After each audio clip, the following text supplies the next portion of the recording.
FCC Chairman Ajit Pai is putting out a warning. That personal information is then used by the scammer to essentially rob the consumer of some of their hard-earned money. The FCC warns to never give out personal information over the phone, and it's okay to hang up if you're unsure of who called. Eben Brown, Fox News. Putting politics aside and family first, Republican Congressman Sean Duffy of Wisconsin announcing he'll step down from his House seat next month, saying the family's pending new addition due in October will require more care and attention, and he needs to be at home. Rachel Campos Duffy, the congressman's wife, is a Fox News contributor.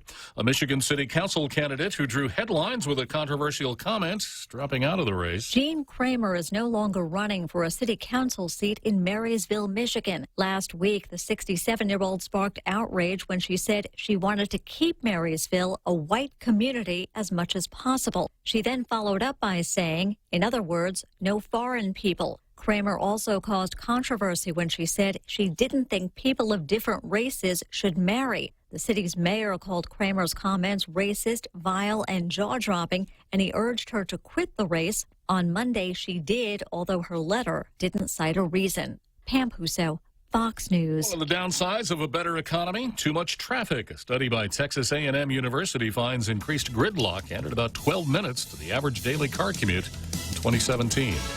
I'm Jack Callahan. This is Fox News. We understand what matters to you because at Docomo Pacific, we're a family too. With the Now Family program, mom, dad, and kids stay connected on the latest devices the whole family can enjoy.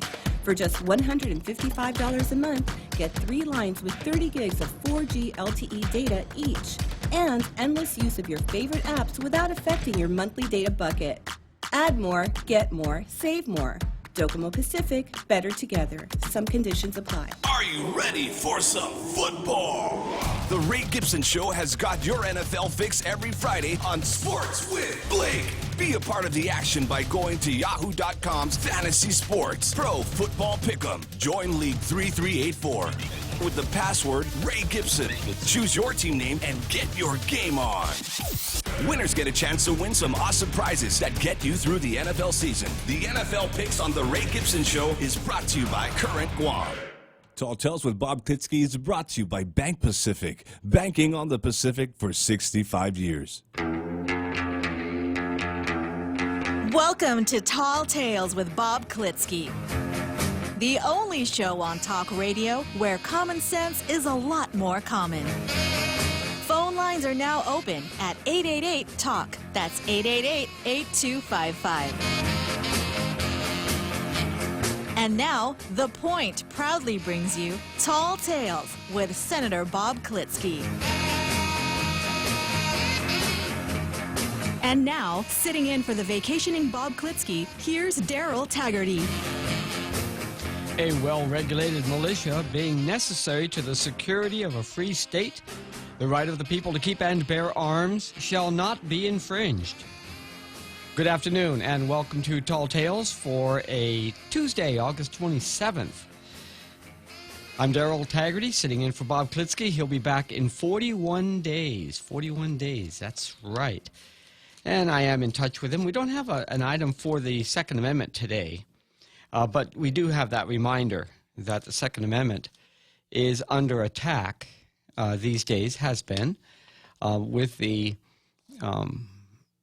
increasing frequency of high-volume murders and crime. But reminding you of Lee Weber's comment yesterday that appeared in the paper yesterday about it takes a human actor to use an inanimate object to commit a crime. And so we'll let that go at that. When I do have something, I will bring it to you. It's a hot subject in national media, and it's something that right now, for some reason, it's rather kind of cooled off, but that's okay. I mean, I'm sure it'll heat up again soon. We've got a number of stories that we want to touch on. And, of course, it's a continuing story down at the legislature as they kind of act like they're doing something, but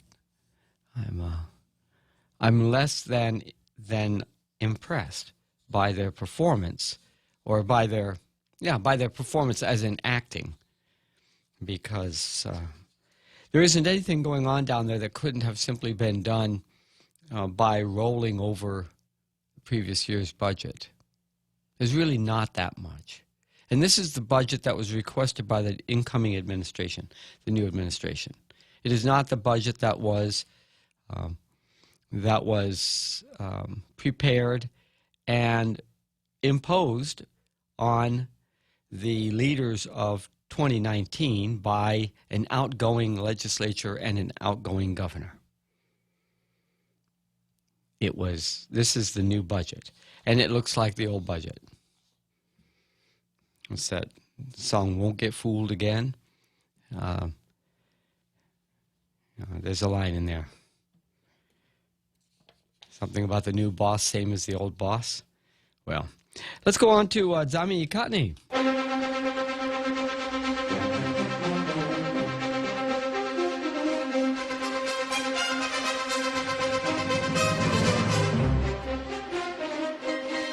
And this won't take too long because PDN has once again relied on USA Today to write an opinion piece for the Pacific Daily News.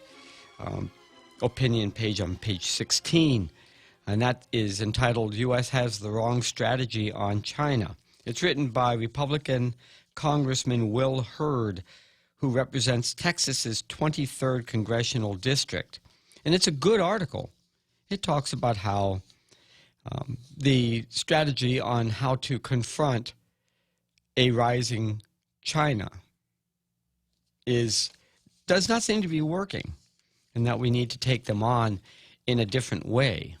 And so I do recommend that you take a look at it. And it talks about how we can use our advantages in technology and freedom and the attractiveness of our country as a place for people to come and live who are the brains of the rest of the world, and invite them to come and stay.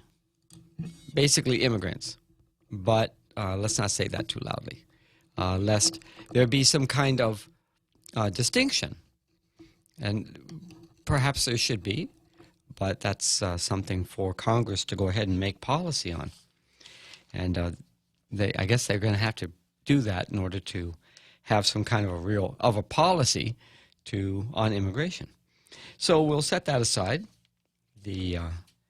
that opinion.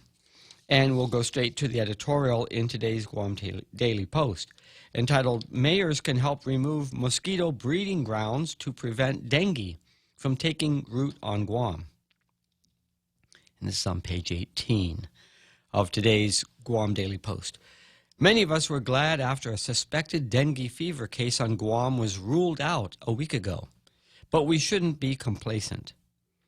We've had confirmed cases before, as recently as 2017, but they were in people who contracted the disease elsewhere. Island communities close to Guam have had full-blown outbreaks of dengue, including in the Philippines and in Palau, as well as in other areas linked to Guam via air travel. In the Philippines, 456 people have died from dengue fever since January, and health authorities there declared a, quote, national dengue alert last month. In Palau, 174 cases of dengue fever were reported between December 1st of last year and May 5, according to the Palau Ministry of Health. The Republic of the Marshall Islands declared a dengue fever emergency on August 8th after one confirmed and 21 other probable cases were reported on Ebeye.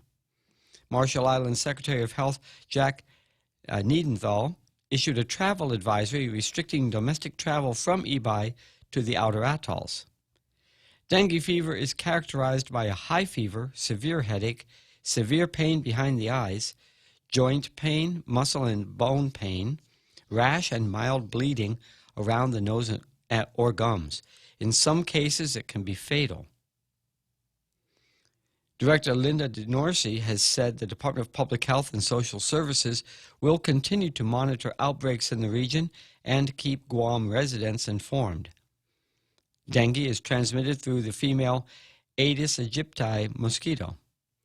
With the recent rains on Guam and the island's continuing problem of illegally dumped tires and other junk that can become breeding places for mosquitoes, now is the time for Guam residents, in partnership with the island mayors, to focus efforts on eliminating possible mosquito breeding grounds in neighborhoods and villages. Mayors can show leadership on this effort. This is something more worthwhile for the island's 19 mayors to be focusing on than other things they've been criticized for recently. And indeed, the mayors are able to reach residents on a house-to-house or street-by-street basis, more so than the central government, especially when it comes to cleaning up habitat for the breeding of mosquitoes. I don't know what other measures there may be that mayors are not in any control over, such as spraying and going into commercial sites to remove those like stacks of tires. I know the tires at my house, I took a big drill and drilled through them so they don't hold water while I'm waiting on a way to get rid of them, without throwing them in the jungle. So I just drilled through them so they don't hold water. And it seems to be working. I check them and they seem to be working. But I have other things around the yard that hold water. Leaves hold water. If I don't cut my grass, it holds water. Little, flower pots hold water. Tarp, laid down that got water, holds water. So a lot of things hold water. Banana trees are notorious. They're able to become habitats for mosquitoes because they have enough water and the tissues of the banana plants can be pierced. So it's actually Guam residents need to get out there and find ways to reduce the population of mosquitoes anyway. But dengue fever, as long as we don't have a public health emergency, it's kind of hard for the mayors to go out and push for a regular program of mosquito reduction when there is no public health, there is no dengue fever, and there is no declared public health emergency, and the government of Guam is not moving on this systematically, even within its own properties. So I'm glad that there's a local. I'm glad that there is an editorial of local application here in the paper, but it seems so lightweight when there are heavy things going on. We're still waiting on the final accounting from Liberation. I guess we were told that we were not going to know until the end of the fiscal year, or September 21st, and then people have to figure out, aggregate the numbers before they can report it out. So that brings it to about October and things like that. But it just seems to me that this is such a lightweight editorial. I'm not going to reward it for being insightful and helpful and assisting public at large to get moving on anything, including cleaning up mosquitoes. So we'll leave that as that. It's only 4:17. My goodness.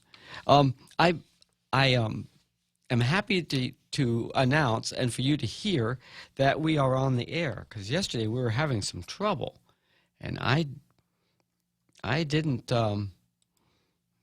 mind at all that we had Facebook on and people were working on the problem, but it did take us until 5:30 to get back up and running. And this is just kind of what happens. in radio. These things happen, and it's always nerve-wracking when it does. But when you've got people who can take care of it, address it, competent technicians and managers, then these things can get done. But we are happy to be on the air again today. We're not going to cover the same subjects as yesterday. That was yesterday. Today's today. And I feel pretty good considering I went for a bicycle ride today and just finally got myself out and did a little bit of riding around Jigo. So I'm feeling particularly good, and the day is sunny, even though the clouds are just huge outside, and perhaps you don't think of them as threatening, but they do look rather imposing for an afternoon. Let's see. I didn't list any other articles for editorials or stories worthy of comment, and I have not AB'd Senator Moylan's reorganization bill against the current law. There's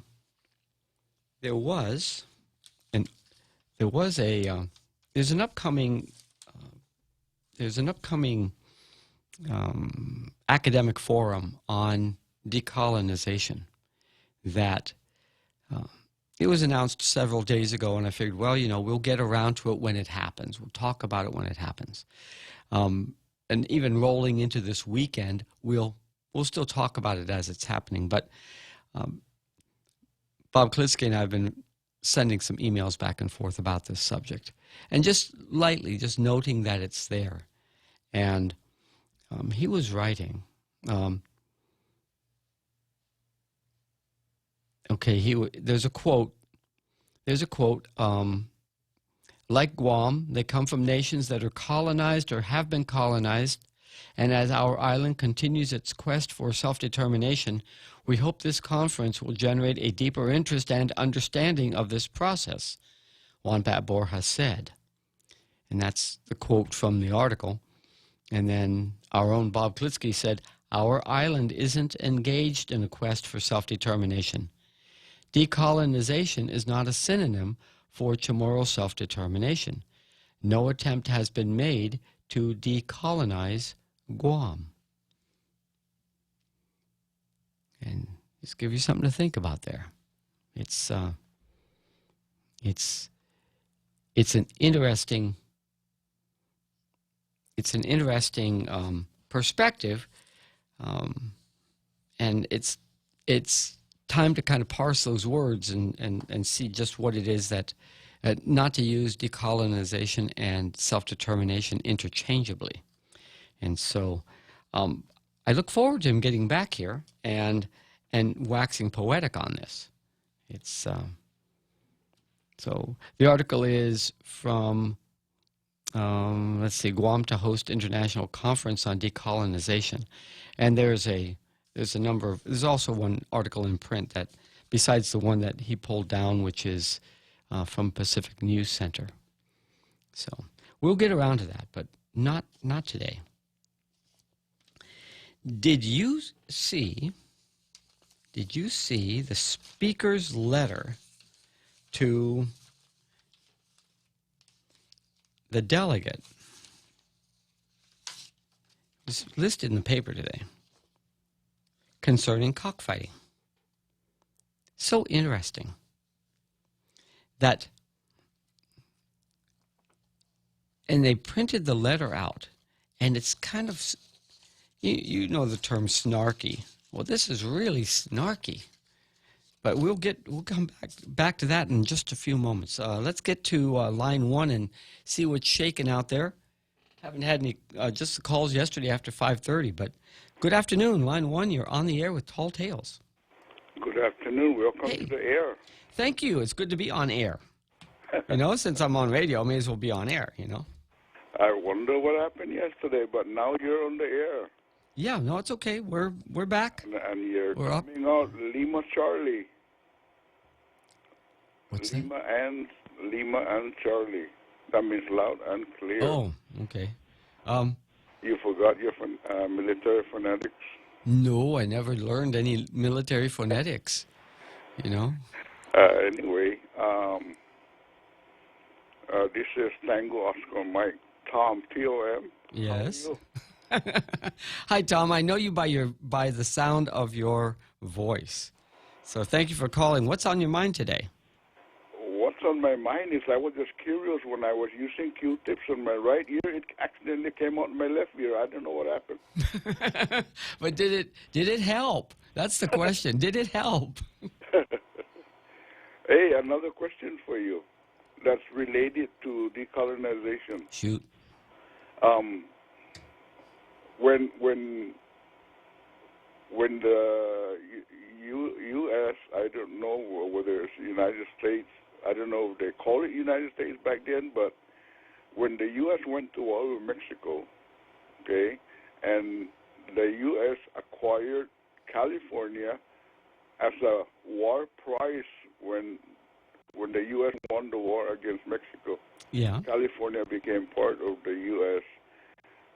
Because Mexico lost the war. Okay, so did they call California then a colony? When California was acquired by the U.S. due to the war? No, they called it a territory.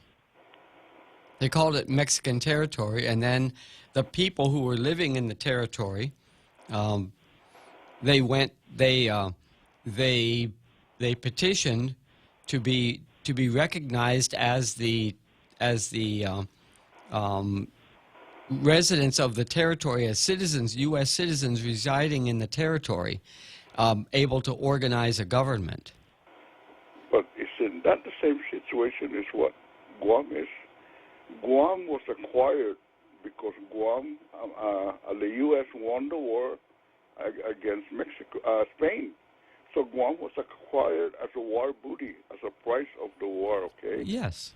So why did they say Guam is a colony when they did not call California a colony when California got won as a price of the war against Mexico?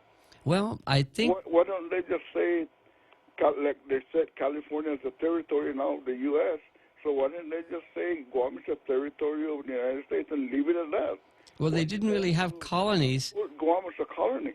Colonies back in the earlier day, back in the earlier 1800s, colonies were very deliberate locations, like the American colonies for England, right? England fought the French, and they fought the Indians to carve out colonies on the eastern seaboard of North America.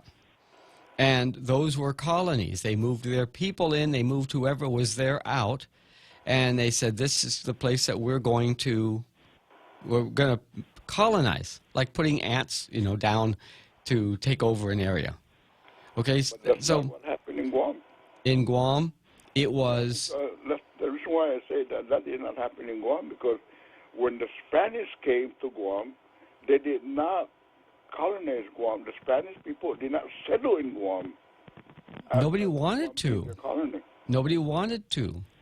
The colonists that came here were people who were in the service of the Spanish crown, and they decided to when they finished up their obligation to the crown as far as their military service, they just stayed. They didn't. They stayed and made a home.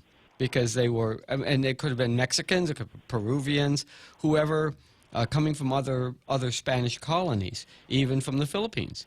They came to Guam and they stayed here, and then intermarried within the local society, and the Spanish themselves, they thought that Guam was so remote that it wasn't attractive for a place to colonize, but it was a colony, as was the Philippines, and people from Spain did want to live in the Philippines and become merchants and whatnot. And then Guam started to attract others who were given permission by the Spanish government to stay here, and they were Americans, there were Japanese, there were Chinese, English, Germans, were allowed to come here and set up businesses and service whaling ships, whaling fleets, or start little stores for importing rice or whatever the deal was. The reason why I was asking that kind of question is because every dictionary that I look into, especially the Advanced Collegiate Dictionary, by their definition of a colony is a piece of land that a foreign country found, and they moved their people over there to settle in that new land, to colonize that new land. So I was just thinking that the Spanish people really did not settle here and did not make Guam a colony for their people to settle here and call this their new home. Well, they wanted to. I did not see it that it happened that way. No, but they couldn't get people to come out here. It would have been sending somebody into exile to send somebody to Guam. The people didn't think of this as being an attractive place to live. People who lived in Spain already. But in my opinion, thank goodness that as Magellan really got pushed over here by the typhoon. He did not discover Guam. He was pushed over here by the typhoon accidentally, so he had no choice but to land in Newmatic to save his crew because of the typhoon. So anyway, I'm kind of glad they found the island, because what if, for example, let's assume for a moment that no country ever found the island? Would the Samoans be here all by themselves and they will not have any technology at all? They wouldn't even have the book or the Carabao cart because there wasn't any Carabao here before. And there wasn't any wheel here before because they had no wagon. Nobody in the Samoans did not invent the wheel yet, But on the other part... No, but they had the football-shaped slingstone. They shared the island among themselves as a community. There was no such thing as a property right. The island wasn't divided into villages. No one person owns a piece of parcel, for example. I know that. So there's no such thing as property rights. Oh, the native Samoans, they share the island as a community. Like, one Chamorro family would grow yam, and another will grow sweet potatoes, and then they trade, they barter, because the Chamorros never had any money to begin with. Not like Yap. Yap, they have that big, gigantic stone, the round stone as a money, but the Chamorros never had any money. They don't need any money.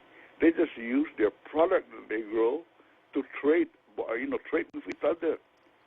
They share the island as one, as their land. And many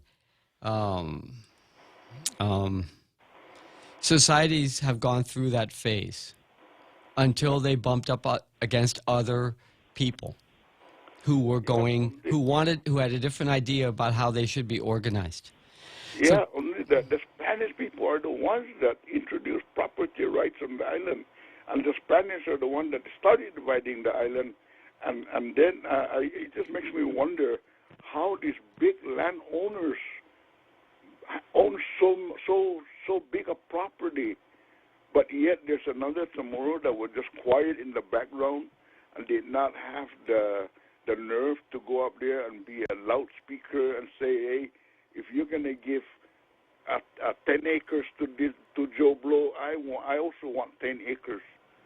The Chamorros that were quiet, that were silent, they were mistreated. They were not giving any property because they were not speaking up, probably. Well, there was a lot of forced labor to make roads or to grow crops.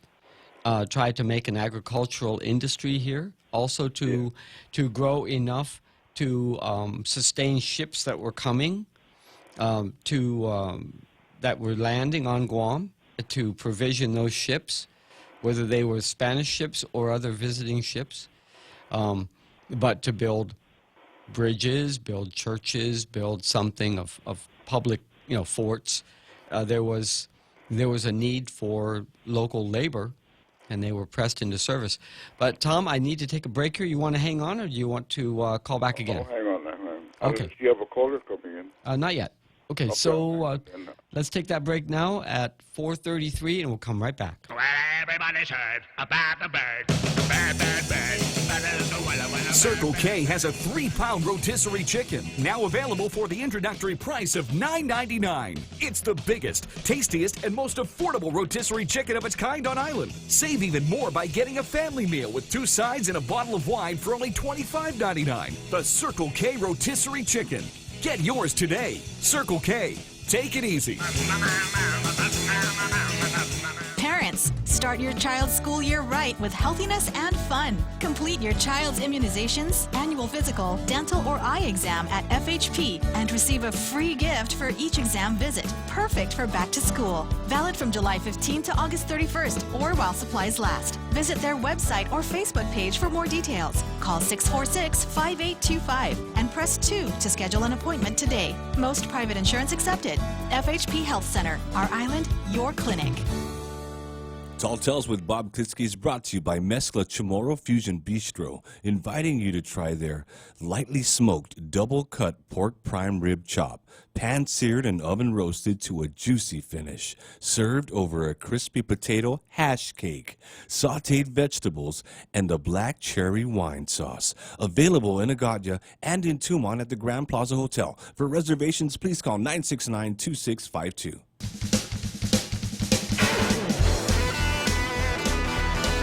Now, back to Tall Tales with Bob Klitzkie, the one radio show politicians don't want you to listen to.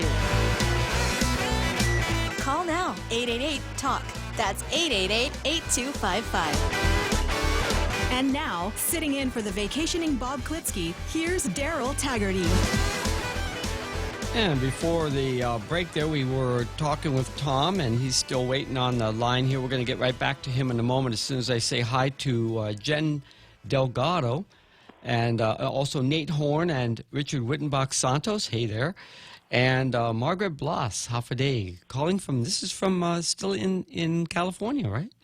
And then let's see, Eddie Cruz is with us. Hey there, Eddie. Good to see you there, neighbor. And others who are signed on our Facebook Live page, and you can also find us on YouTube. And so, and here on 93.3 The Point. So thank you. Welcome, everyone, to Tall Tales this afternoon. Tom, before the break, we were talking a bit about the technology and the social structure of the day back before the Spanish. But after the large numbers, the overwhelming number of Chamorros died from disease, besides warfare, but disease. And even in the 1840s, I think 1848 or so, there was a really bad smallpox epidemic that wiped out whole villages. And so, like there was a village down in Pago that had a church and everything. And nobody, it must be that somebody knows where the foundation of that old church is, but the entire village died from smallpox. And so there was that watershed. There was one in the early 1700s when the population of Guam was reduced, and this was after they brought the Chamorros back from the northern islands, and gathered them here on Guam in like these hamlets or barrios in order to keep an eye on them so they wouldn't be running around free as they were before the Spanish time. So it was down to 1,700 women. So whether you want to reference the virtues of a previous culture or the racial purity of the Chamorros, or whether Guam was sufficiently colonized by the Spanish to call it a colony, all we have to deal with in 2019 are two things. One is what did the United States say about the people who were living here upon taking sovereignty over the island? And then what did they say about the people who were living here when they organized them for the first time into having a civil government and not simply living on the side of a naval base 51 years later? And those two definitions are what defines the people who, in effect, had the sovereignty of the island taken from them just like it was taken from them by the Spanish.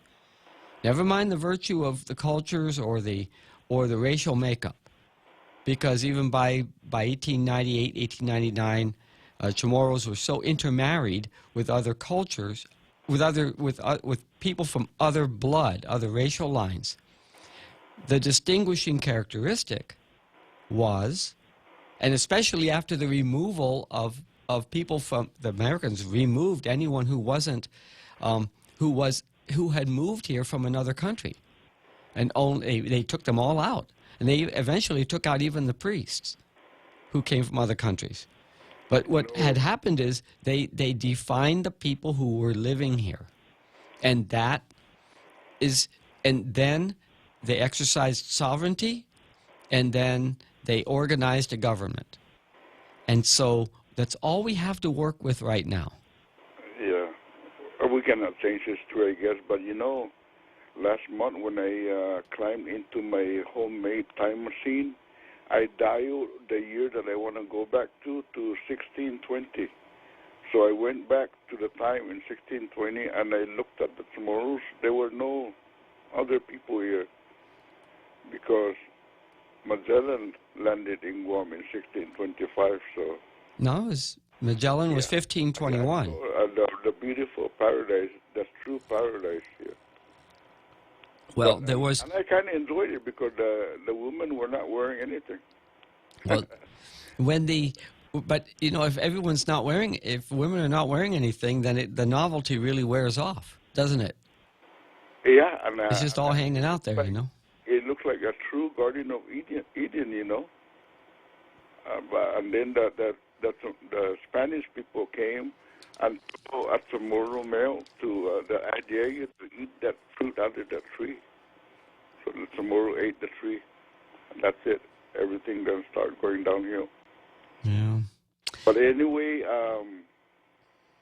here's one question that I don't think anybody can answer. Why is it that every place you go throughout the whole world, especially in the U.S. mainland, that I have witnessed, in the southern United States, the people always have this accent, southern accent, okay? Mm-hmm.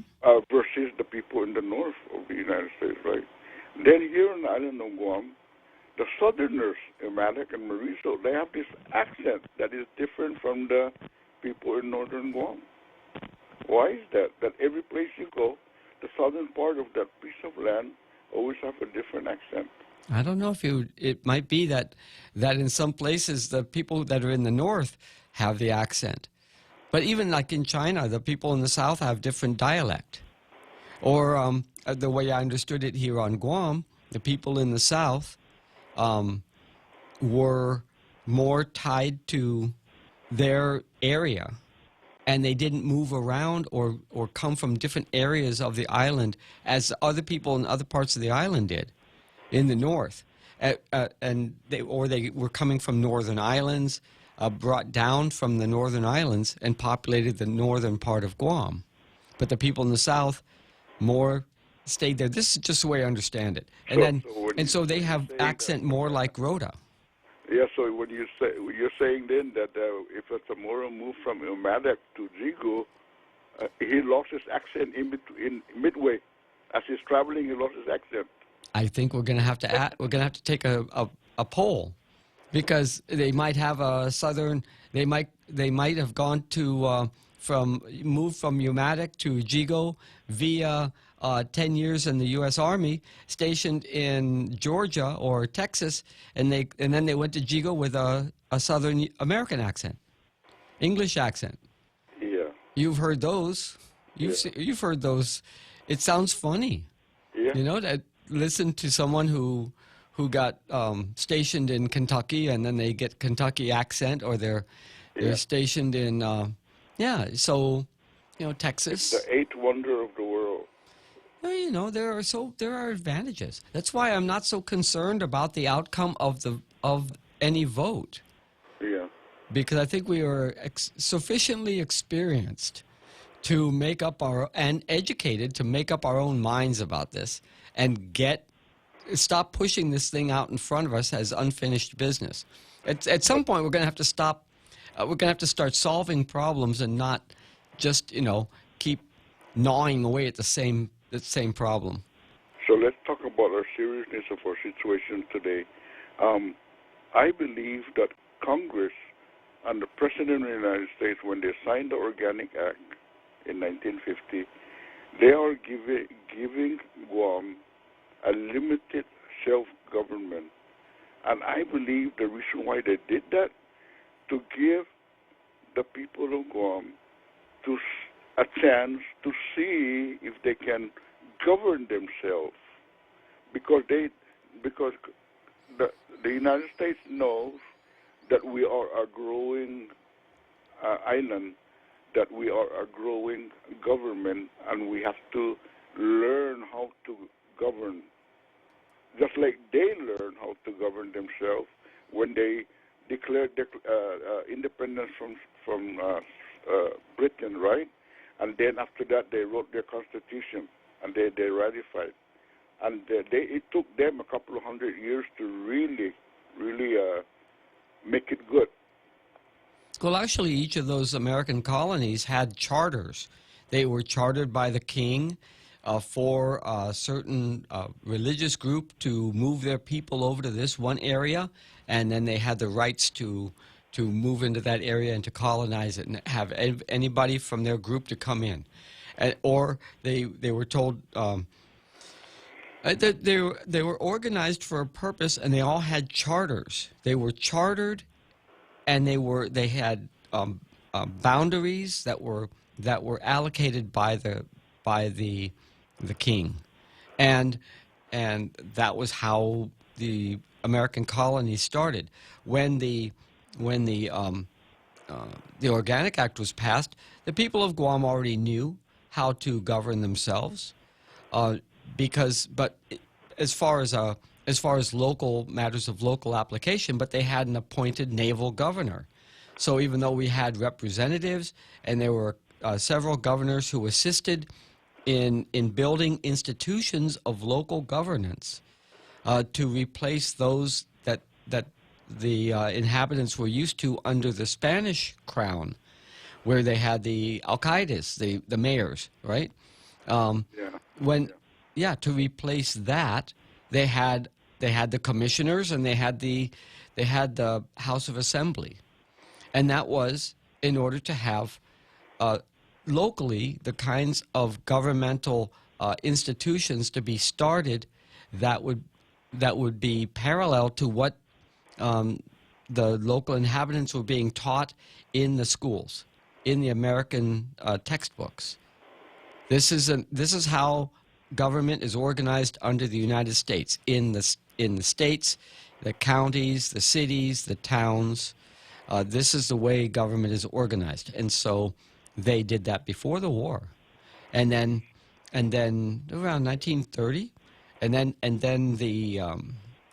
by 1950, the people of Guam were tired of living under the naval government, because the naval government wasn't treating them fairly, and there was no way to appeal the decision of a military governor, because who were they going to appeal to? The same people that were doing them dirt. So they asked for a civilian government, and they got it, and they were put under the Department of Interior, and the president appointed the governor, and it appointed civilian governors. And then now we elect our own governor. Right.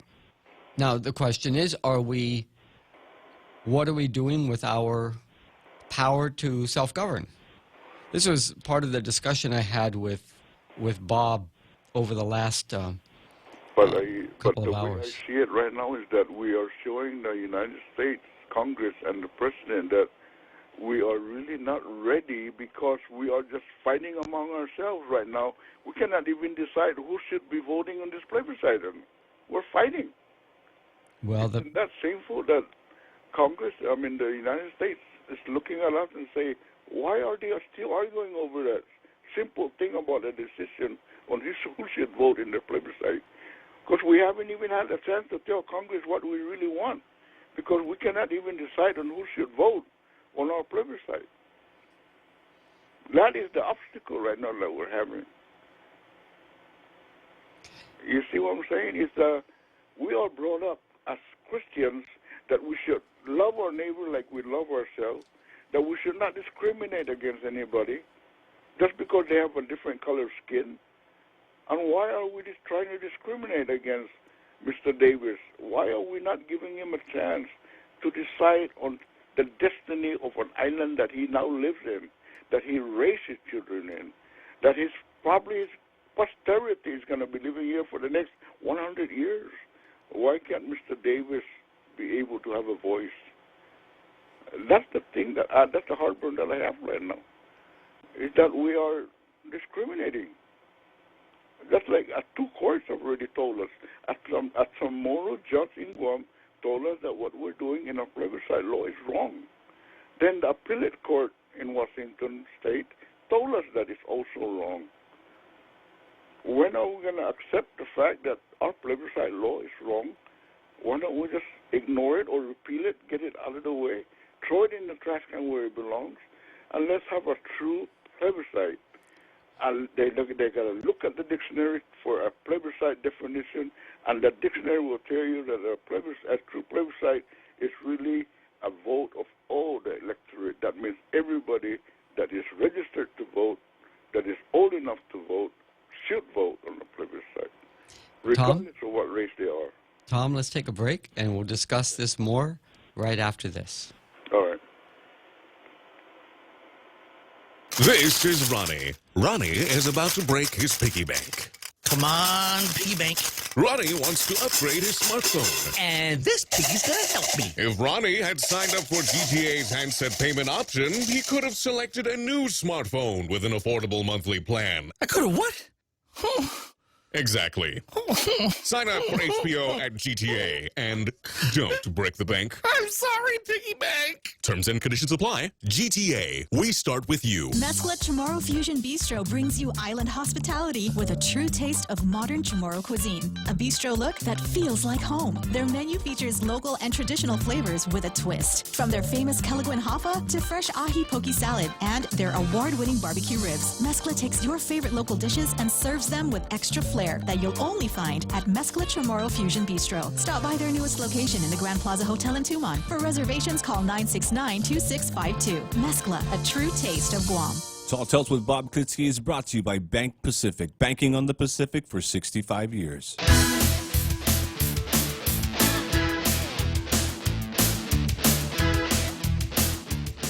And we're back with more Tall Tales. We got Tom on the line, and he asks the question, why not just let everyone vote?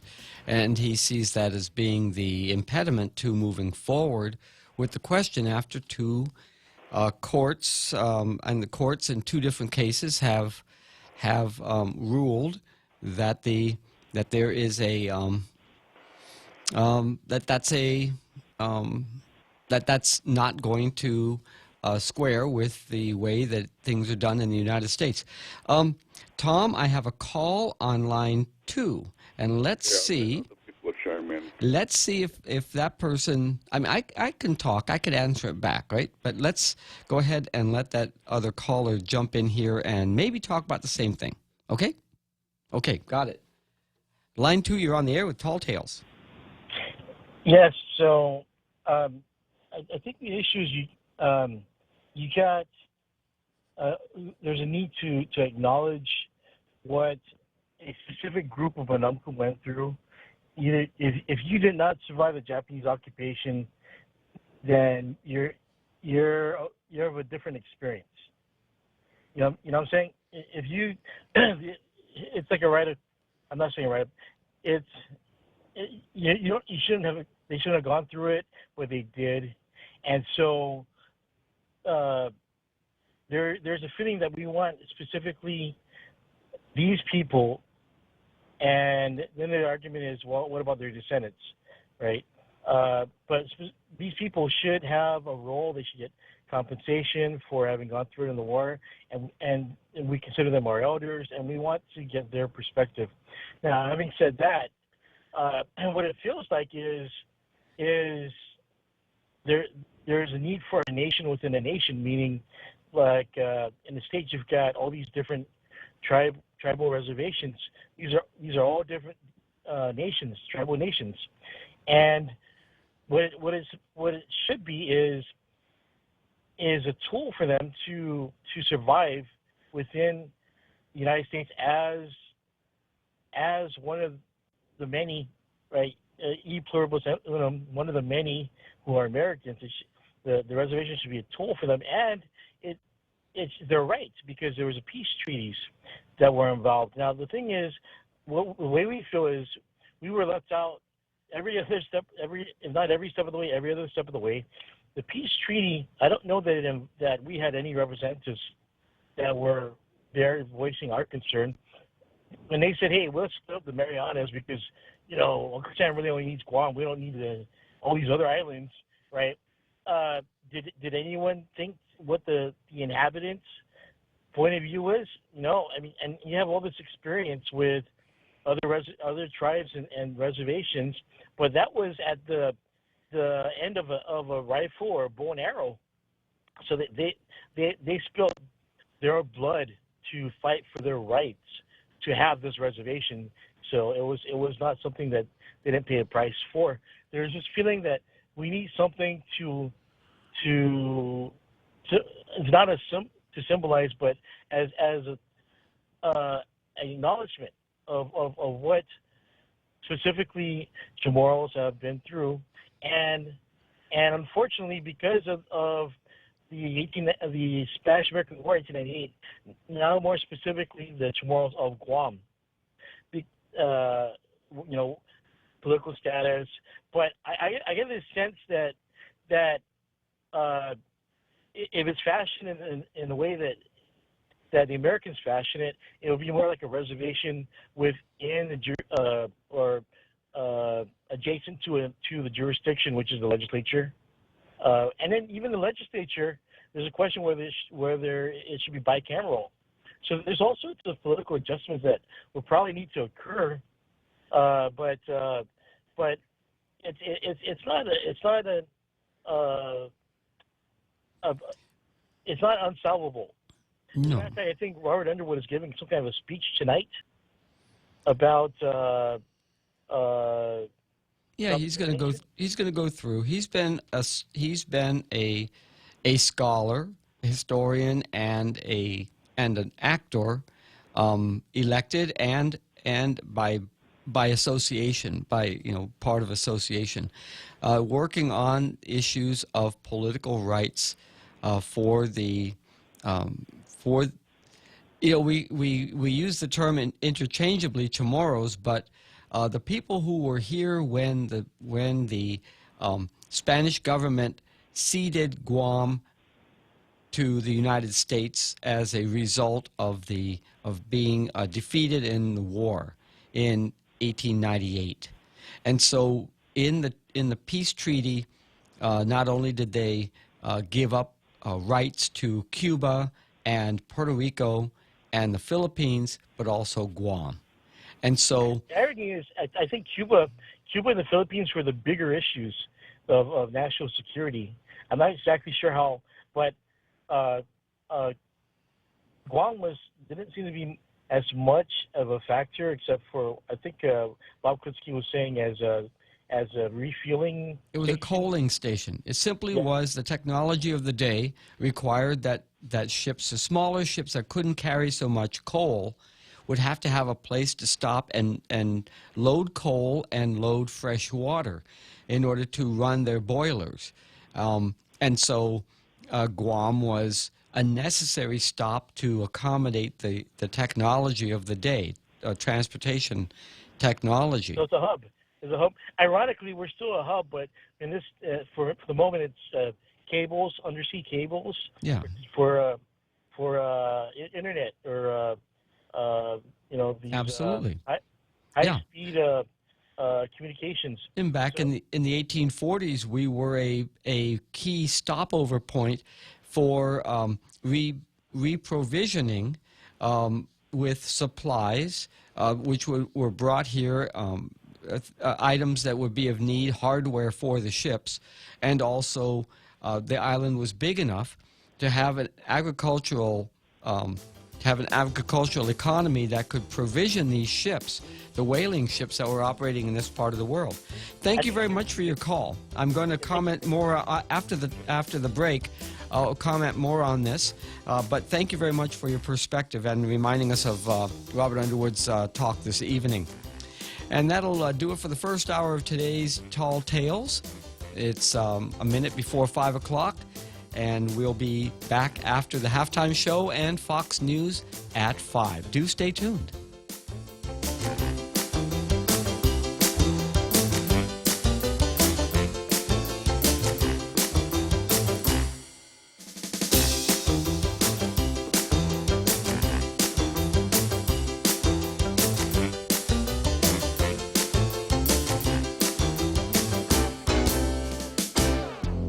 The Point is KUSG, Hagåtña, Guam, 93.3 FM and 104.3 HD3.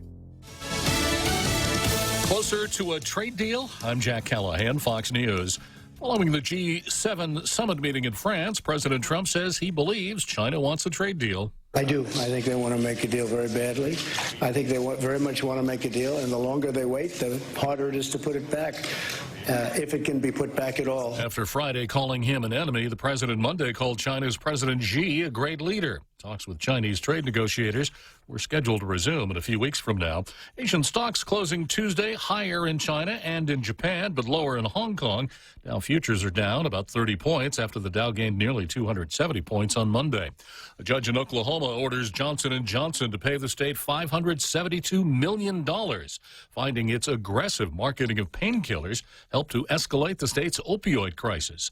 Company attorney Sabrina Strong says they believe the decision is flawed. Johnson & Johnson did not cause the opioid abuse crisis here in Oklahoma or anywhere in this country. But the state's attorney general Mike Hunter says Johnson & Johnson was motivated by greed. Johnson & Johnson took data out of context with respect to their branded opioids, minimized safety issues related to those opioids, omitted material information related to the safety of their opioids. Johnson & Johnson says they will appeal the decision to the Oklahoma State Supreme Court. New tragedy in Dayton, barely 3 weeks removed from the mass shootings there.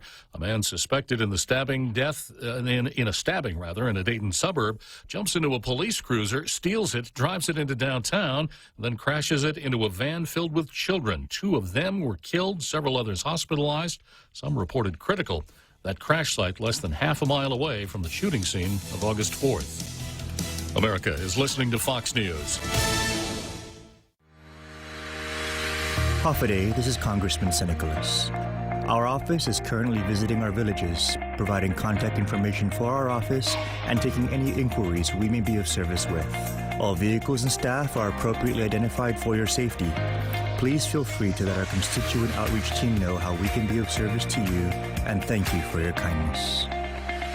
This ad was paid for with official funds from the Office of Congressman Michael F.Q. San Nicolas. Mezcla Chamorro Fusion Bistro brings you island hospitality with a true taste of modern Chamorro cuisine. A bistro look that feels like home. Their menu features local and traditional flavors with a twist. From their famous Kelaguen Hafa to fresh ahi poke salad and their award-winning barbecue ribs. Mezcla takes your favorite local dishes and serves them with extra flair that you'll only find at Mezcla Chamorro Fusion Bistro. Stop by their newest location in the Grand Plaza Hotel in Tumon. For reservations, call 969-2652. Mezcla, a true taste of Guam. Manslaughter charges have been filed against 3 people for the deaths of a dozen nursing home residents in Florida in September of 2017.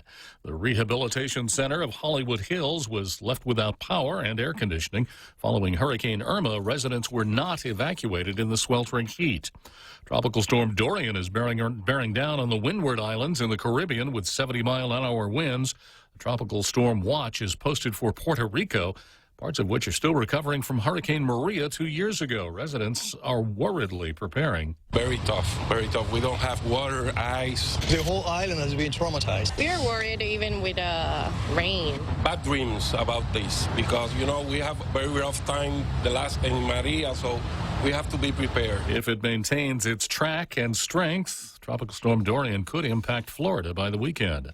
A late summer warning from federal agencies about murky water. Blue-green algae known for killing dogs and making people sick. We're seeing new reports of it across the country in California, Florida, Texas, Nebraska, Ohio, and New York City. Several dogs reported to have gotten so sick from swimming in lakes tainted with the algae, they had to be put down. WebMD says the algae can cause nerve damage or liver poisoning in humans, too.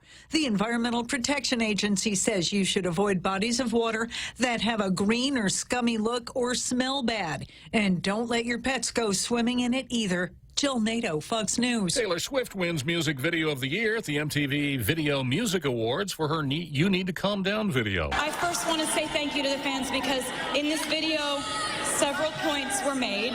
So you voting for this video means that you want a world where we're all treated equally under the law. I'm Jack Callahan. This is Fox News. Hafa, this is Robert Underwood. Chamorro self-determination is the belief that the native people of Guam deserve the opportunity to express their preference for the future political status of Guam.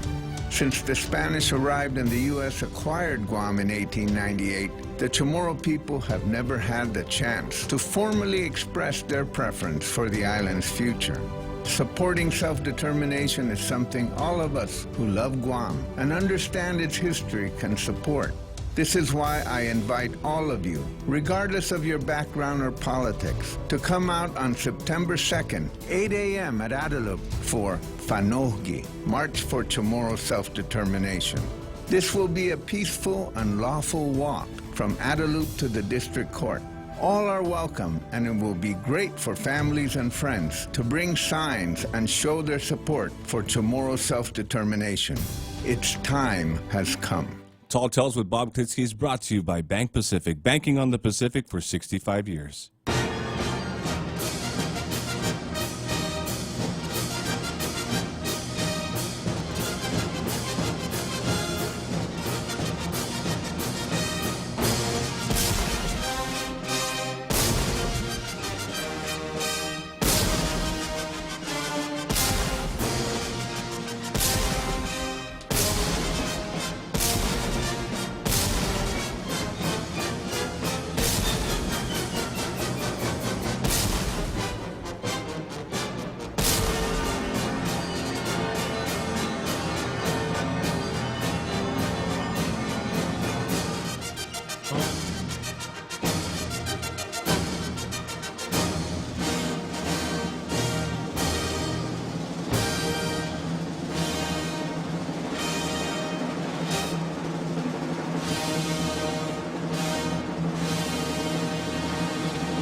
Welcome back to Tall Tales for a Tuesday, August 27.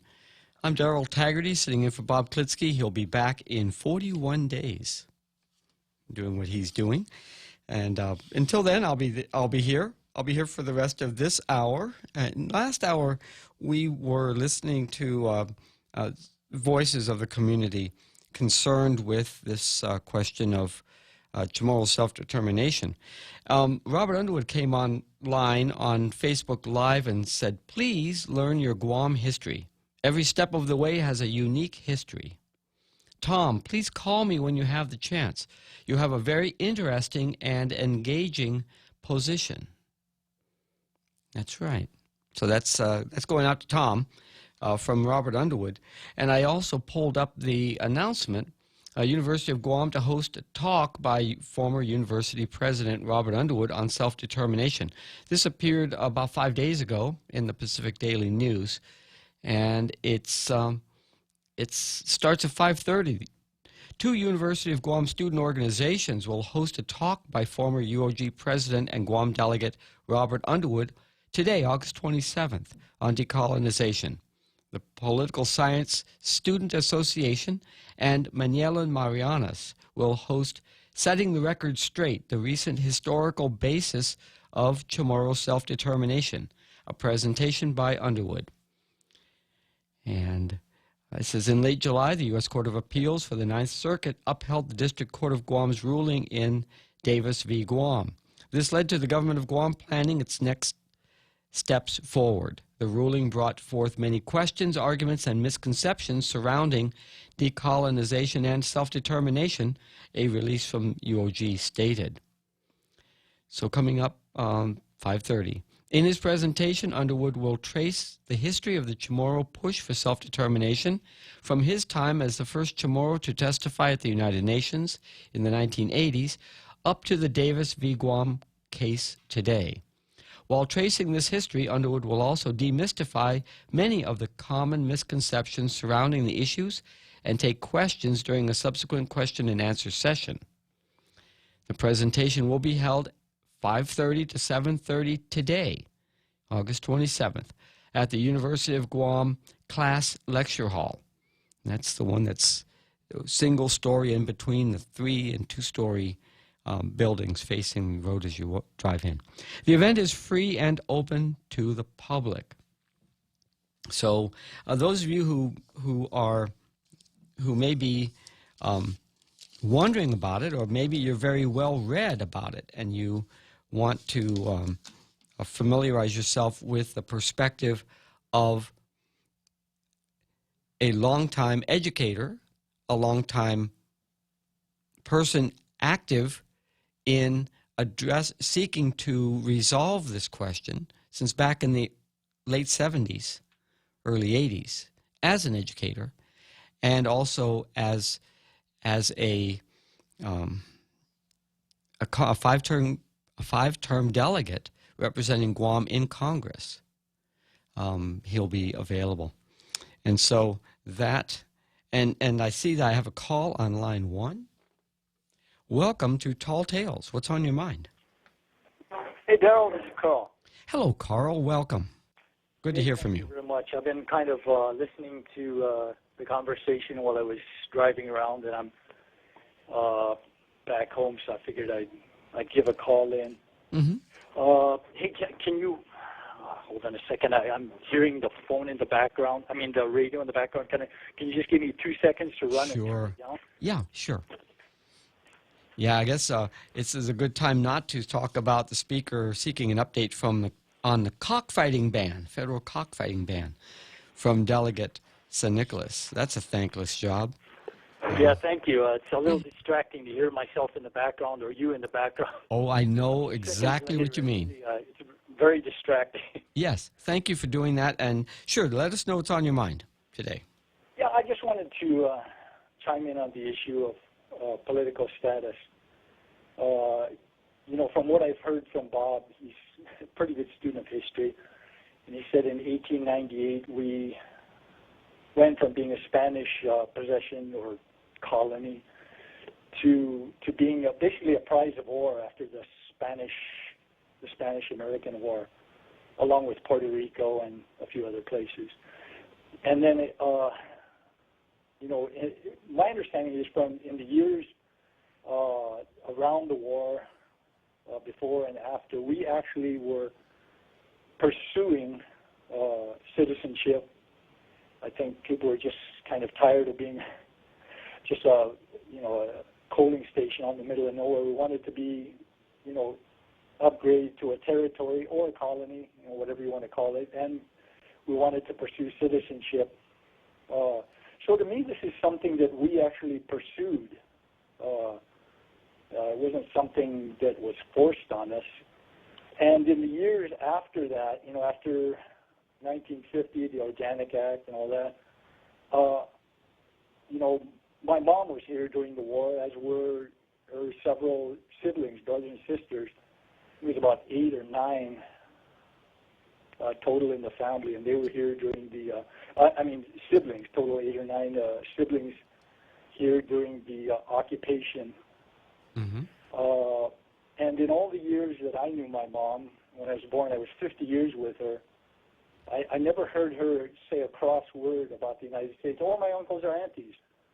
I mean, and to me, this is, although we haven't been, you know, had what you would call an official plebiscite, to me, I take this lack of expressed hostility on the behalf of the vast majority of Chamorros that I spoke to as a sign that they were kind of all right with the status. You know, they didn't feel oppressed. They didn't feel like they hated the United States. So to me, this was every day was basically kind of an unofficial plebiscite in which the citizens or the residents of Guam, Chamorro and non-Chamorro, were basically in an unofficial way stating their feeling that, you know, this is, it's not ideal, but it's not, you know, I have no problem with it. I can travel, I can buy land, sell land, etc. You know, I can do all the basic things of an American citizen. So I'm okay with it. Not that there weren't any people that had no problems with it, but from my family, my mom, who I was with for 50 years before she passed, I never heard any of that hostility. It's only within the last few years that I've heard you know, that expressed. Not that it wasn't there to some degree, you know, among a few people. I have no doubt there was some of them, but you know, there was nothing that I could see that would convey an idea that there was a large, massive proportion of the population that just wanted to get rid of the United States. So I think that would have been expressed in mass protests, letter writing campaigns to our representative in Washington, D.C. over the years, you know, and various other ways. We would have made clear that, you know, we don't like the United States, we want them out of here, and they should leave. And I just see none of that. I see no evidence of that, you know, on a mass scale anyway. Well, you see, I think you're almost proving the point. We didn't want to be dominated by the military after 50 years of being dominated by the military, and the military didn't protect the people of Guam the U.S. didn't protect the people of Guam any more than they protected the people in the Philippines from the Japanese. They ignored or they for their own reasons did not fund the military properly, did not extend as much effort to the Philippines or Guam as they even did in China to protect American interests in China. They had gunboats in China, and they had Marines. They had an active presence in places like Shanghai that they didn't have on Guam. It's a very small outpost just for coaling, and it wasn't important enough. It wasn't a civilian community. It was never intended to be part of the United States. It was just something held for military purposes or for diplomatic purposes. And Congress had already decided in 1935 to cut the Philippines loose. That whatever we had in mind, keeping the Philippines was, in 1898, 1899, wasn't, even after fighting a war there, we just weren't going to bother following up on extending ourselves into Asia as America in Asia. So let the Filipinos go and create their own country. Even Cuba. The United States did not keep Cuba after the Spanish-American War. They recognized that there were people there who wanted to form a government, and they let them form a government. But not so with Puerto Rico. There was no big push for self-government in Puerto Rico that I understand. At the time, there was no organization. But they, so the U.S. just just took care of it. And this was the experience from the Spanish-American War. It's very different than what happened in American Samoa or what happened in the Virgin Islands. But none of these areas are intended to become part of the United States. The United States has not decided to make any of these areas a permanent part of the United States. So they're just just properties acquired in the Spanish-American War. They're not the United States. There's sovereignty that's placed over it, but any expectation that people of Guam have for Guam to be part of the United States is misplaced. It's not intended. And so Guam could just as easily be sold to Japan to assist in its defense of its sea lanes. Much like President Trump was putting up that trial balloon about purchasing Greenland, like the United States purchased Virgin Islands, the U.S. Virgin Islands from Denmark for strategic reasons.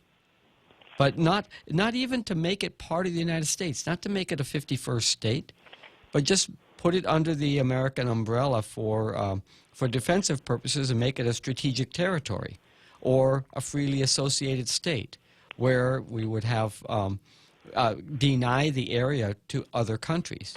So, that's all we mean. That's why we are an afterthought in the American family.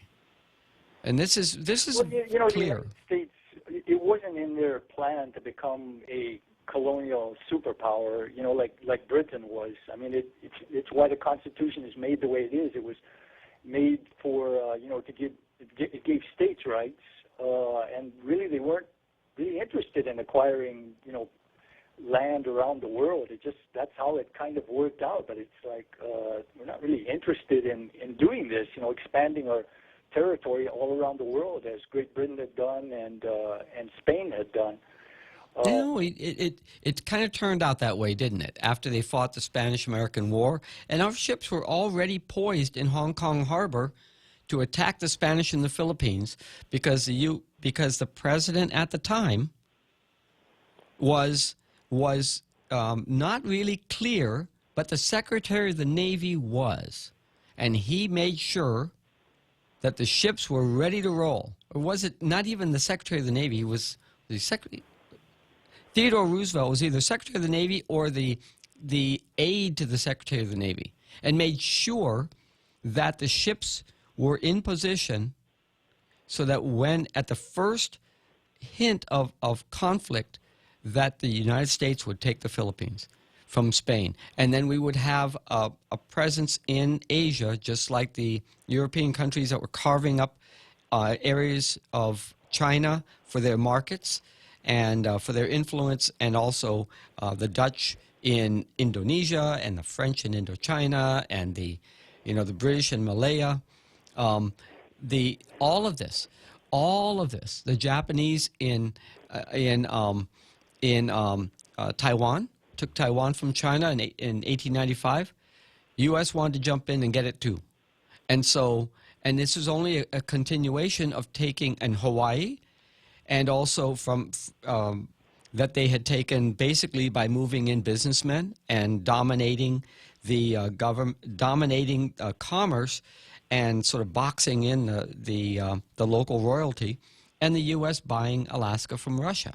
So, well, I think this was an expansion. The United States' lack of interest in being expansionist is what happened at the end of World War II. Unlike Russia, which acquired a lot of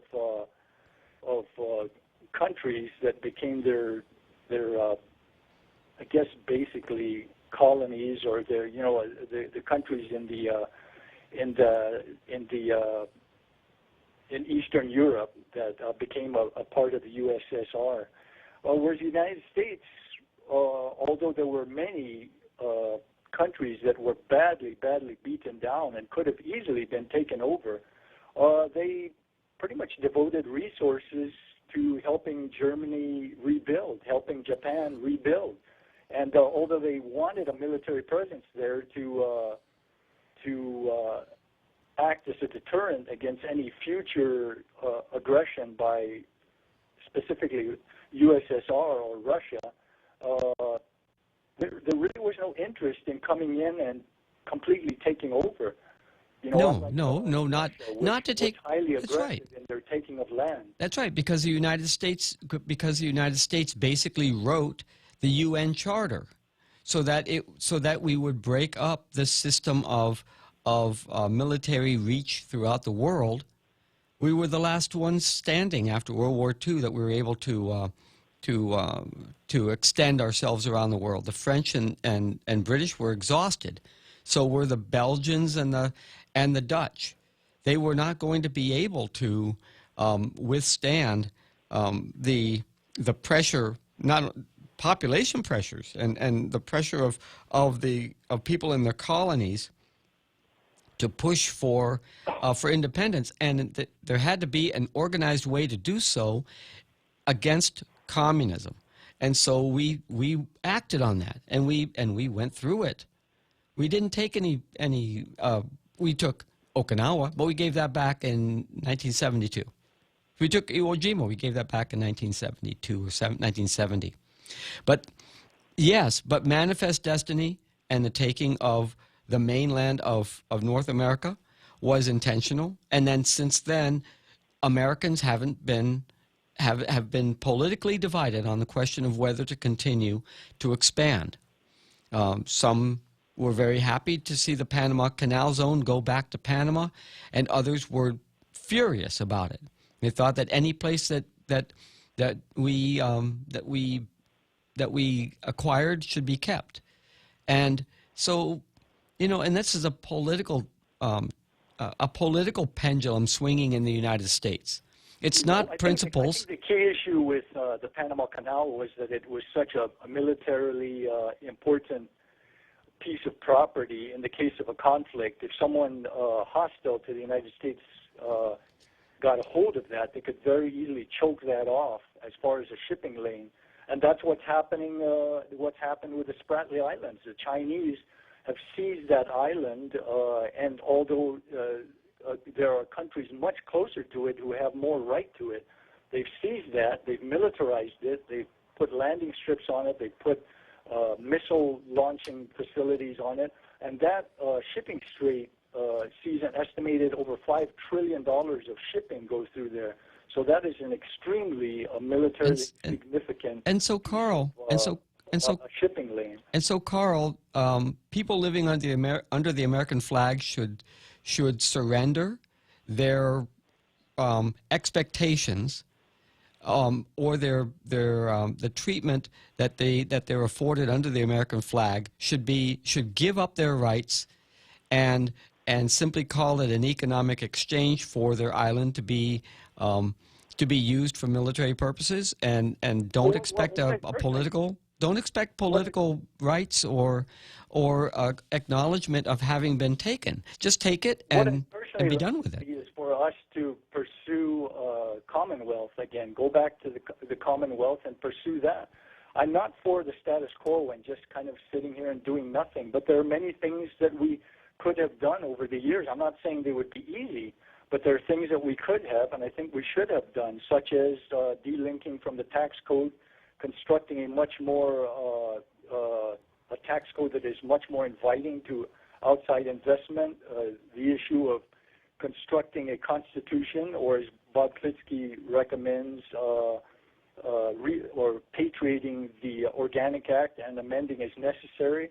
There's the issue of pursuing the Commonwealth. There's the issue of working on refining the Jones Act so it causes less problems for us and for others, pursuing more control of our labor laws, more control of our immigration laws. You're absolutely. So I'm not saying these you're absolutely right. I'm saying these are things we can pursue.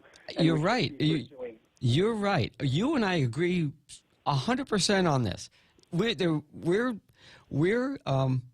We've got such piss poor leadership. This island has not developed itself into our own version of a paradise on earth.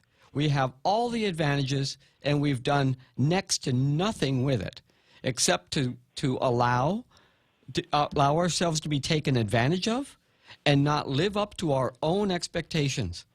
Just let it go, let somebody else take care of it, and it'll all just, it'll all just work out its way in the end. It cuts both ways. We don't have expectations, higher expectations for ourselves, and so we just let it slide, and we get taken advantage of not only by the U.S. government, but by our own elected leaders. Carl, I'm going to have to go to a break. I have another call on line 2, but I really am glad that you called in as part of the conversation today, because there are many, many, many people who agree with you, and for all the best reasons. And this is all, it all has to be part of the consideration of getting along and getting through this moment in our history, because these are your perspective and your consideration, the conclusions you draw are all valid. It's just that you can't impose them on anyone else without just kicking this can down the road like we've done the last 30 years. And so that's where we are now. One last comment, that there's no doubt the United States has some responsibility in the situation.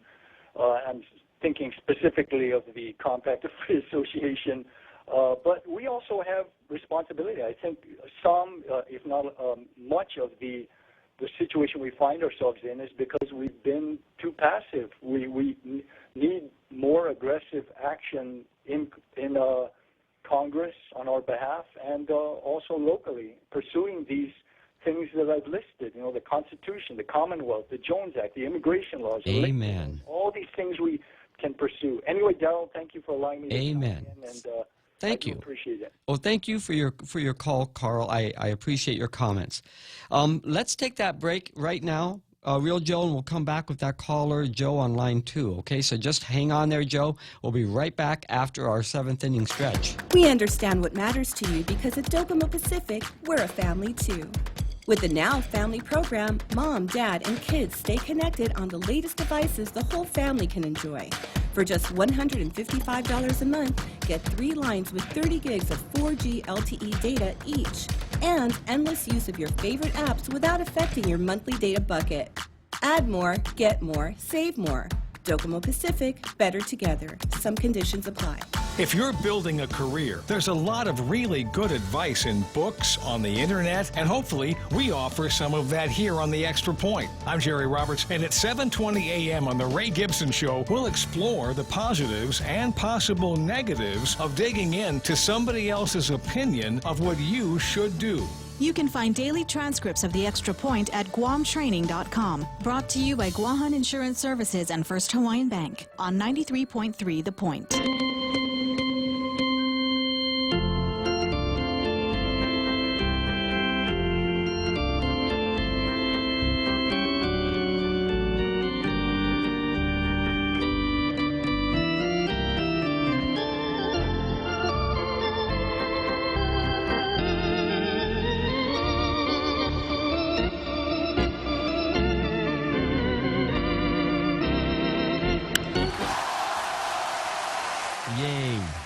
Right.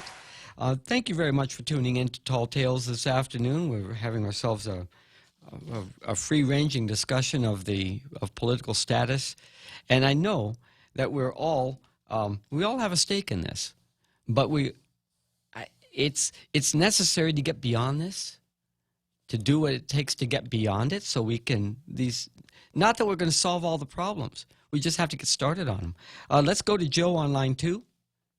Joe, welcome to Tall Tales. What's on your mind this afternoon? So, really, really passionate, enlightening conversation, all these topics coming up. I think the feeling is there's a need for people to participate. The previous caller is saying there's a need for taking action, for having a feeling that you're doing something and not just doing nothing. And the thing about that is, you'll see very often there's a competition in elections between politicians for higher office, and they say, that person doesn't do anything, or they don't do right. And you're looking at the end results. If you've lived long enough, and you observe the politics for several decades, you start asking the question, okay, the main argument was that so and so would not be doing enough, where so and so didn't win that election, his opposition won the election, and how do we feel about that when here we are, we have this huge territorial debt? And so I start asking this question, and my sentiment or my impression is, man, if he had just gone with so and so, we might have less debt. Yeah. What's the expression of the cure is worse than the disease? But having said that, there is a real need for participation, and there is a certain the learning curve, which is why I really appreciate Bob Klitzkie, because Bob Klitzkie, it brings that learning curve up. A lot of the lessons that we would have had to have learned, right, the hard way, we're learning because Bob is bringing up these good points. Some people might feel offended. It's, oh man, what about this guy? And you see, who is this guy to say that this man married into our culture? He married a Chamarita. He fathered some little Chamorros. So, he's one of us, man, and he's asking the hard questions that we should be able to ask ourselves. So I just want to add, I really appreciate Bob Klitzkie and other people who ask difficult questions and bring up these difficult issues. But the thing is, once you've asked the question, we need to really try to honestly answer these questions and not just ignore them. So, when they're saying, oh man, you don't know, we should just forget this plebiscite thing because it's going to be in the way. Well, it's just the hard questions, right, that we should be trying to answer. And the plebiscite will provide the answer. And one answer, just one answer, not the only answer. It will provide one answer. So thanks so much. And one other point I forgot to touch on before was the Jones Act. As much difficulty as it brings to us in our economy, the Jones Act makes it there is that much more delay. So you imagine any invasive species would be prevented from coming to our island. Because no. And we have a bigger budget. I know where you're going with this, but So unless we have the budget here in Guam to go and do the same thing that Hawaii would do, you know what I'm saying? I do. I know. But you know what it makes me think of? You remember when Gibson's used to have, over on the left side, it used to have this gardenware, something like what Home Depot has, where you can go and you can buy cute plants and you take them and you put them in your office, put them on the windowsill at the house, in the kitchen or so. And they sell these really nice little vines and these nice little cactuses and these nice little, and every single one of them is an invasive species because these are not plants grown here. And they're brought in soil and they're not fumigated. Here's the thing, you're not going to go against Nana, and Nana wants these invasive species. But have you ever had to cut out a 12-foot high cactus because somebody thought it would be cute? Oh, good. Here's the irony. I got scolded. I said, Graham, this is dangerous. It's going to hurt someone, right? It was in the middle of the path. This thing's so overgrown. It's in the pathway. He said, hey, why you cut my cactus? I said, hey, this is going to hurt someone. Do you want your grandchildren to get hurt? So, my grandparents, they showed me so much more love and support than I feel so bad for these altar boys who did not get the support when they were sexually abused. But I believe the circumstance where they say, hey, Nana was told me to shut up, and that was that, and that my life is upside down. I can believe that. So I feel bad. I don't know that all the cases are true, but even if it's 10%, man, it's so bad. Anyway, thanks for your time, and I'll just listen. Yeah. Well, thank you very much for your call, Joe. I'm gonna walk back on one of those statements that you just made about altar boys. You know, when I was a boy here, and I was in the Boy Scouts, but not in the same troop that Louis Broussard was in. I was up at Nick Towns, NCS at the time. But my parents told me, do not be alone in the room with that particular priest. They wouldn't tell me why. They would just tell me, don't go let him take you someplace. Don't let this person take you someplace. Don't let that person take you someplace. And I know that these things are going on because I would hear older people discussing it and saying, you can't say that about the priest. You can't say that about the priest. And, you know, this is only several years after Vatican II. And before Vatican II, we were still saying Mass in Latin down at the cathedral. I memorized, first time I memorized the Mass, it's all in Latin. It's not in Chamorro, it's not even in English. It's in Latin. So several years out of that. And priests were very highly regarded members of our community, like high-ranking officers in the military or elected leaders, you know, members of the legislature when we didn't elect our own governor. They had stature. They had power in themselves as their own person. But we knew which ones were not living up to their vows of celibacy, not being kind, not being like Jesus. We knew it, but it wasn't for us to say. And it's a tragedy. Now, that I have, you know, you poked me, Joe. I have to say it. I had to say it. And you know, the Jones Act is actually, we are the furthest flung American territory to which the Jones Act applies. We are the furthest in the entire United States.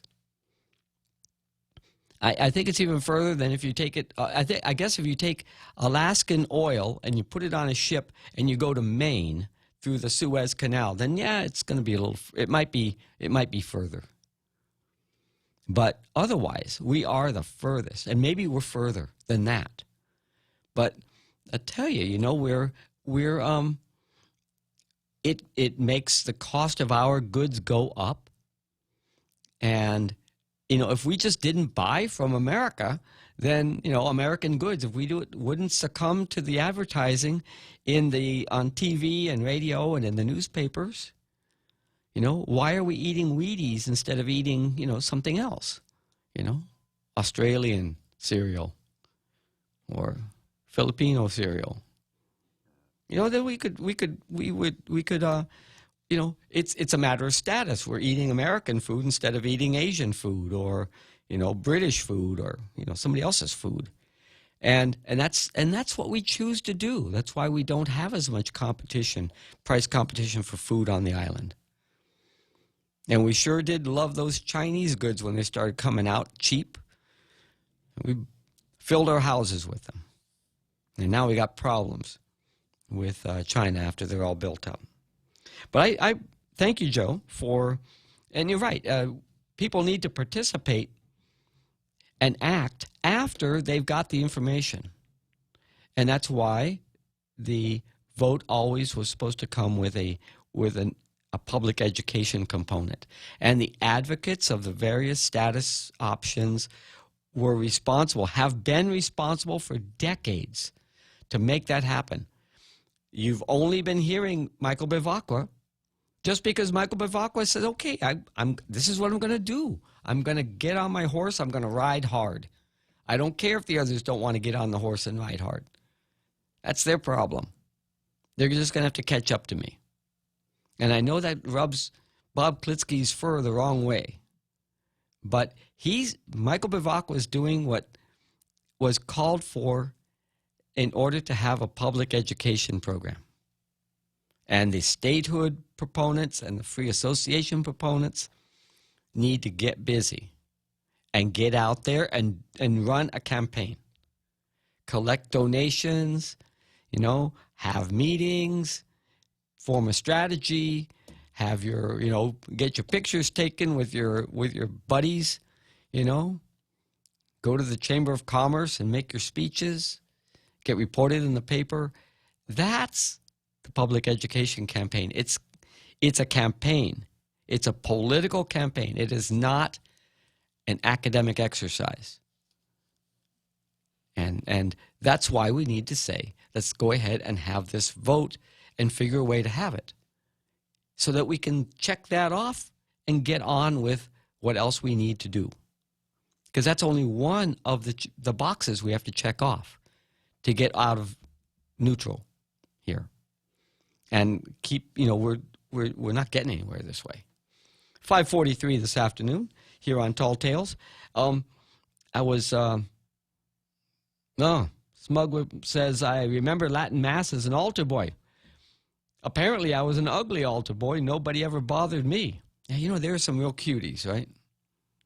But, you can't look at children that way. It's illegal. It's unethical. It's immoral. No. Emmanuel Pedrosa Alboro has joined us, and he is expressing himself here. My beautiful blushing bride is with us, joined us. I guess she's done with her classes this afternoon. Smugwimp says the Panama Canal is just another dismal disappointment from Jimmy Carter. Jimmy Carter was so misunderstood, and Smugwimp and he were from the same general, portion of the country. It's just, he was a disappointment. Even to Democrats, he was a disappointment. And he points out that hindsight is 20/20, isn't it? Absolutely. Absolutely. And then we're, I've got too many things popping up on my screen here. Did you hear the one about officials hope exemption from food accommodation requirements addressed? It's a story that nobody wants to sign their name to. I guess it was a press release. Adelup is hopeful that they've reached an understanding with the Philippine government regarding the temporary exemption from the food and accommodation requirement for Guam contractors who recruit overseas Filipino workers. What's this all about? Philippine Overseas Employment Administration policies and employment standards already require overseas contractors to provide, quote, food and accommodation, or the monetary equivalent which shall be commensurate to the cost of living in the host country, or offsetting benefits for overseas workers. However, the Philippine government allows for exemptions if the host country can demonstrate the ability to provide other benefits that will, at a minimum, offset costs of living. While there is no formal stipulation or agreement in place between Guam and the Philippines, the Philippine government agency responsible for enforcing the Philippine Overseas Employment Administration has consistently approved Guam contractor applications for H-2B labor.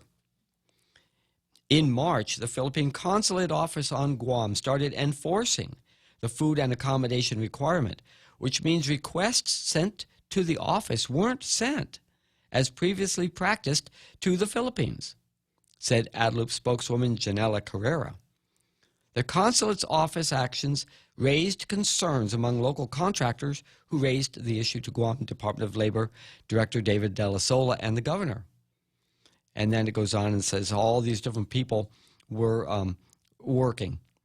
And they agreed to work together before the next council meeting to develop a formal agreement that would give Guam a permanent country exemption to the food and accommodation requirement. I'm going to take a guess. And this food and accommodation requirement, that they're supposed to provide food and accommodation. Every H-2 worker I've spoken with when I was working private sector construction work, every one of them had food and accommodation provided by their employer. And they paid the employer for that food and accommodation. It was taken out of their wages. And maybe, just maybe, I'm not sure if that's what they meant, or if, because the net income would go down. You know, they weren't earning their wages, and I don't understand if it was supposed to be on top of it. This article isn't very helpful, but this is a story that really needs some better explanation. It won't happen today, but I'm glad we got it out today. This was from the Post today, I do believe. I cut it out, but I didn't mark it. I got a caller. Contact from the military people stationed here on the island. There's got to be a motivation, a reason why they want to do that for us. And I don't know if you can answer that today, but and I don't think there will be time. But I have my own theory, but we'll talk about it tomorrow on your show. Yeah, I'll give you. I'd like to hear. Thank you, Tom, for that question. I'm going to talk to some people too, see what they say. Well, I'd be very happy to hear from other people. I'll give you my take on this. And Section 30 was part of the original Organic Act, because at that time the economy of Guam was only the very, very small private sector, and there was a wage economy for Chamorros working for the military on base.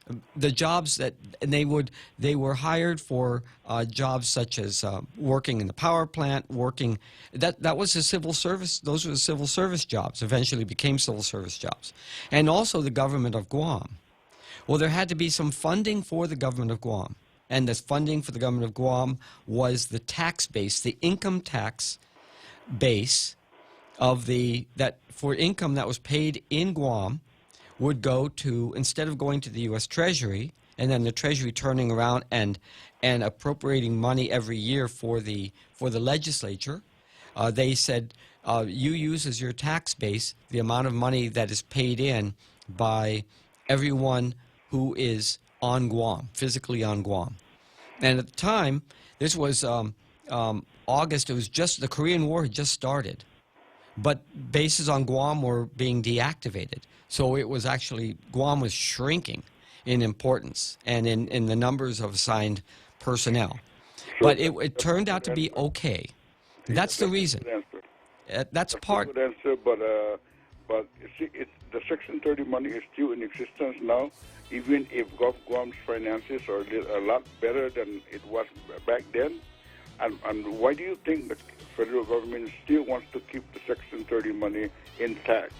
Well, otherwise it would be a federal. We'd be paying in federal taxes to the Treasury, and that might tip our political status from unincorporated to incorporated. That's my suspicion, but I'm sure some other people may have another more specialized knowledge of this. But thank you, Tom, for that question. Okay, it's 5:52, and it's time to take our last break for the day, and we'll come back with more Tall Tales after this. Everybody's heard about the bird. Bird, bird, bird. Circle K has a 3-pound rotisserie chicken, now available for the introductory price of $9.99. It's the biggest, tastiest, and most affordable rotisserie chicken of its kind on island. Save even more by getting a family meal with 2 sides and a bottle of wine for only $25.99. The Circle K rotisserie chicken. Get yours today. Circle K. Take it easy. Parents, start your child's school year right with healthiness and fun. Complete your child's immunizations, annual physical, dental, or eye exam at FHP and receive a free gift for each exam visit. Perfect for back to school. Valid from July 15 to August 31st or while supplies last. Visit their website or Facebook page for more details. Call 646-5825 and press 2 to schedule an appointment today. Most private insurance accepted. FHP Health Center, our island, your clinic. And welcome back to Tall Tales. It's 5:53. We have about 6 or 7 minutes to go here. And we, it's interesting. You saw in the paper today 2 stories on this, and that is the governor has written to the United States Senate to push the war claims bill, but also talking about Guam's plans to spend to start its own program. Now, what's going to come down here? Is the Senate going to say, well, you're starting your own program, so we don't have to, but I'm being told go ahead and push it because we need the U.S. We need the federal law to be in place in order for you to pass your local program to pay your own war reparations out? It is such a mixed, it is so mixed. It's confusing even to read the article to see just what in the world do those people think that we're doing out here. And the mixed messages. I support it, but we got something else going here that's going to fast track it because we know you can't move that fast. And I think we got a program going here. We got an agreement going with federal agencies to make this roll really fast for our Manamco that suffered and have been waiting 70 years, 75 years for this. You know, this is not a priority for the United States Senate. Not in this day and age. And I just wish the governor and the speaker would just let our delegate handle the Congress. Just, write a letter to St. Nicholas and say, we support your action. Good luck. Do what you can do. But no, they want to put their fingers in it. And that's my opinion, just my opinion. So, and we'll see how this all works out. Maybe it'll all slide right on through and be good. And I hope so. But people being people, if they don't have to do something, they're not going to do it. If it's being taken care of by somebody else, well, it's okay. It's being done over there. It's okay. We got things to do. We don't need to. Don't need this in our inbox. And so, not that they're lazy, but they have a whole country to run. And we're just, dealing with something that happened 75 years ago, and for a small number of people, and we're all the way on the other side of the world, and none of these constituents vote for them, and nobody in their districts cares whether they push this issue or not. So they don't need to. They don't need to get involved here. And interesting, there was a story called brand name drug price hikes slow a bit.